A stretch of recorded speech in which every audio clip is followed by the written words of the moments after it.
هو سيدنا أبو اليزيد البسطامي ده في العادي عالم من علمائنا، ولي من الأولياء، عارف بالله، واحد من أسيادنا التابعين، رجل صاحب أذكار وصاحب أوراد وصاحب صيام وصاحب قيام، منفوح، عالم رباني. في ليلة من الليالي وهو نائم رأى في المنام من يناديه: يا أبا اليزيد، غدا عيد عند اليهود، فاذهب إليهم في معبدهم فإن الله سيهدي على يديك خلق كثيرين وسترى من آيات الله عجبا. استيقظ، عرف أن هذه الرؤيا تحمل تكليف قبل أن يكون تشريفا. ده في حاجة هتحصل، ده الخبر جاي بيقول إن الله سيهدي على يديك خلقا كثيرين. ده مش واحد، طب ده احنا عندنا في الحديث: لأن يهدي الله على يديك رجلا واحدا خير لك من حمر النعم. حديث ثاني: لأن يهدي الله على يديك رجلا واحدا خير لك مما طلعت عليه الشمس وغربت. أما لما تبقى بالجملة حاجة كبيرة. الرجل اغتسل وتطهر وذهب فوجد الصفوف مصطفى يدخلون تباعا في داخل المعبد الخاص باليهود، فدخل مع الداخلين وجلس، فجاءت جلسته في الصدارة، فخرج الحبر الأكبر ليلقي موعظته بمناسبة العيد، فتفرس في الوجوه ونظر في وجوه الجالسين، فوقعت عيناه على وجه أبي اليزيد البسطامي. المسلم دائما في وجهه نور. في بعض الملل والديانات الأخرى ممكن تعرف الإنسان من الأنف، والبعض تعرفه من الشعر رجالا أو نساء، والبعض من وجهه. يعني هو الكافر ده ما أنت تنظر إلى وجهه تجد الغبارة، وجوه يومئذ عليها غبرة، لكن وجه المسلم حتى وإن لم يكن من المصلين، هو الصلاة هتزيدك نور، هتزيدك إضاءة وجمال وبهاء، لكن طالما أنت موحد فأنت على نور. طالما عندك التوحيد جوا، الأشعة دي انعكست على الوجه، اللي يبص فيك يقول ده موحد بالله. طبعا زي تاني، ما ده نور الإيمان ونور الإسلام يقذفه الله في القلوب فيروح جاي على الوجوه. سيدنا الحسن البصري رضوان الله عليه كرجل أدم يعني رجل أسمر، رجل أسمر. فلما شافوه الجماعة بعدما أنعم الله عليه بالعلم والعلوم والفتح والقرب، جماعة كان شغال عندهم يرعى لهم غنم زمان، فقالوا يتوسوسوا: هو ولا مش هو؟ يا عم الرجل ده كان هو اللي بيرعانا وبيعملنا. يا عم مش هو، ده وشه منور والنور شديد حته زمان كان مش هو يا عمي. طب ما نتأكدوا. فذهب الرجلان إليه سلم عليه وقال: نحن نشبه على فضيلتكم، ألست أنت الحسن الذي كنت تعمل عندنا أيام كذا وكذا؟ قال: نعم. قال: سبحان الله، زمان انت كنت زي المحساس وكان وشك اسود وكان دلوقتي العافيه والدمويه جرت فيكم، وبسم الله ما شاء الله عليك وشك كده ايه الانوار والحاجات دي، ايه اللي غير الحال؟ قال: نحن قوم خلونا في ظلمات الليل مع ربنا فكسانا ربنا من جماله وجلاله. فكسانا ربنا من جماله وجلاله، مش قال كده هو؟ سيماهم في وجوههم من اثر السجود. فالرجل الحبر بص لقي ابو اليزيد قاعد الوحيد اللي منور، فقال: انا لا استطيع ان اعظكم الان. لما واحنا مستنين؟ ده عيد ومناسب. قال: لان بينكم رجل من اتباع النبي محمد. طب وين يجيب اتباع النبي محمد عندنا؟ بصوا كل واحد يبص في اللي جنبيه، وقعت العيون على ابي اليزيد. الرجل قاعد ولابس وبكل هدوء وثقه، ده يؤدي مهمه، مبعوث من قبل العناية بسبب الرؤيه. انت ايه اللي جابك عندي؟ قال: والله جئت كي يفتح الله بيني وبينكم. طب ايه المطلوب؟ قال: انا ساكت. قالوا له طب اخرج من عندنا. قال لا اخرج حتى يحكم الله بيني وبينكم. هم ما يعرفوش موضوع الرؤية ولا عندهمش خلفية باللي حصل. يا عمي سيبنا في حالنا. قال لا والله لن أغادر المكان حتى يفصل الله بيني وبينكم. امتلأ الحبر غيظا وكمدا وقال ماشي انت جيت برجليك، سنسألك أسئلة إن أجبتنا عليها تركناك تخرج ولك دينك ولنا ديننا، وإن لم تجب حتى عن سؤال واحد أخذناك بتقصيرك وأقمنا عليك الحجة، بل وقتلناك لجرأتك وهجومك علينا وإصرارك على خصومتنا، ولن تخرج من ديرنا أو معبدنا إلا وأنت مقتول محمول على الأعناق. قال على بركة الله، هو واثق على بركة الله، ائتوني بأسئلتكم. الأحبار والقساوسة وعلماء الدين عندهم من العلوم، اطلعوا على الكتب القديمة ويعرفون الديانات المعاصرة السماوية أو أرضية أو مش ناس بس، دي ناس جاية على الفراز. الرجل المناسب في المكان المناسب. انت ما تبصش على أحوالنا، احنا بنلعبه. اللي عينه رايح احفظ لك ربع قرآن تتجوت بيه، اللي عينيه طايرين اتنين وما بيشوفش اقعد تعلم لك كم ربع قرآن وهتبقى شيخ وتمشي معاك الأمور. والمكسور والمشلول واللي لا، هناك العملية فيها فارس. الرجل المناسب في المكان المناسب. فقال له إذن أخبرني عن الذات التي لا ثاني لها، وأخبرني عن الاثنين اللذين لا ثالث لهم، والثلاثة التي لا رابع لها، والأربعة التي لا خامس لها، والخمسة التي لا سادس لها، والستة التي لا سابع لها، والسبعة التي لا ثامن لها، والثمانية التي لا تاسع لها، والتسعة التي لا عاشر لها. وأخبرني عن العشرة التي تقبل الزيادة، ومن هم 11 أخا، وما هي المعجزة المكونة من 12 شيئا. وأخبرني عن الأسرة التي تتكون من 13. وأخبرني عن 14 شيئا كلمت الله. وأخبرني عن القبر الذي سار بصاحبه. وأخبرني عن شيء تنفس ولا روح فيه. وأخبرني عن الزاريات ذروا والعاديات ضبحا. وأخبرني عن العاصفات عصفا. وأخبرني عن شجرة فيها 12 غصنا، في كل غصن 30 ورقة، وفي كل ورقة 5 ثمرات، 2 في الشمس و3 في الظل. وأخبرني عن الذين كذبوا ودخلوا الجنة. وأخبرني عن الذين صدقوا ودخلوا النار. وأخبرني عن شيء خلقه الله ثم استعظمه. وأخبرني عن شيء خلقه الله ثم استنكره. تكلم. شوف كمية الأسئلة اللي جابها، أسئلة على الفراز ما يعرفهاش رجل متخصص.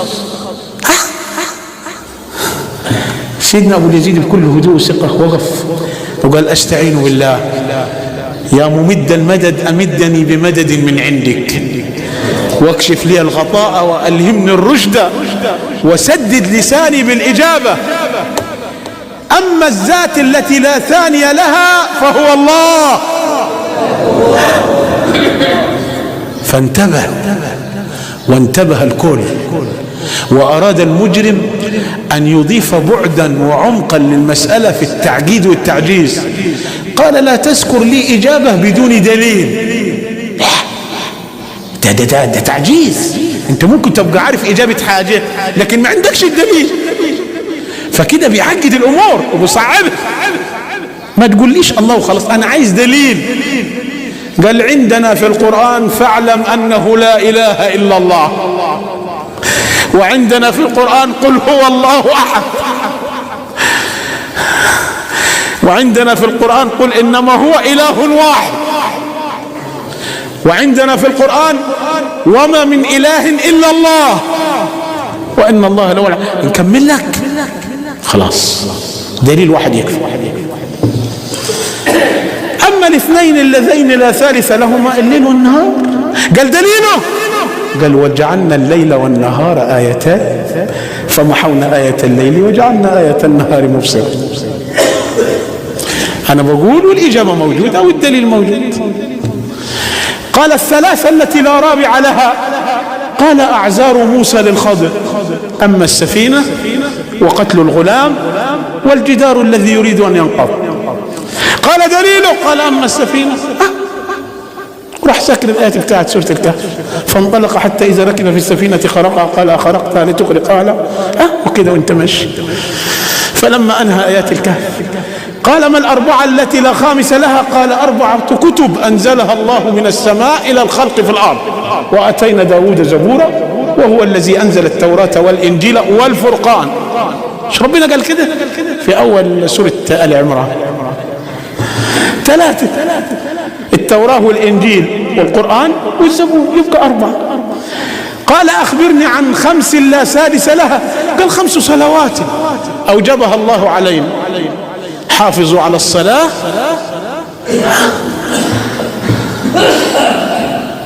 والصلاة الوسطى وقوموا لله قانتين. قال أخبرني عن 6 التي لا سابع لها، قال 6 أيام خلق الله فيها الكون كله، السماء والأرض وما بينهما. قال أثبت، قف. قال ماذا؟ قال اذكر لي الآية الدليل.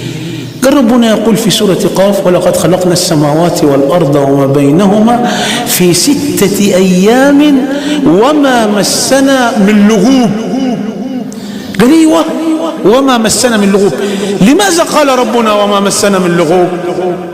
قال لأنكم يا معشر اليهود قلتم إن الله بعدما خلق الخلق في 6 أيام تعب فاستراح يوم السبت، فربنا قال وما مسنا من لغوب، أي ما تعبنا حتى نستريح. اتقرف لكنه كظم غيظه وكمد نفسه وقال أخبرني عن 7 التي لا ثامن لها، قال 7 سماوات طباقا ما ترى في خلق الرحمن من تفاوت.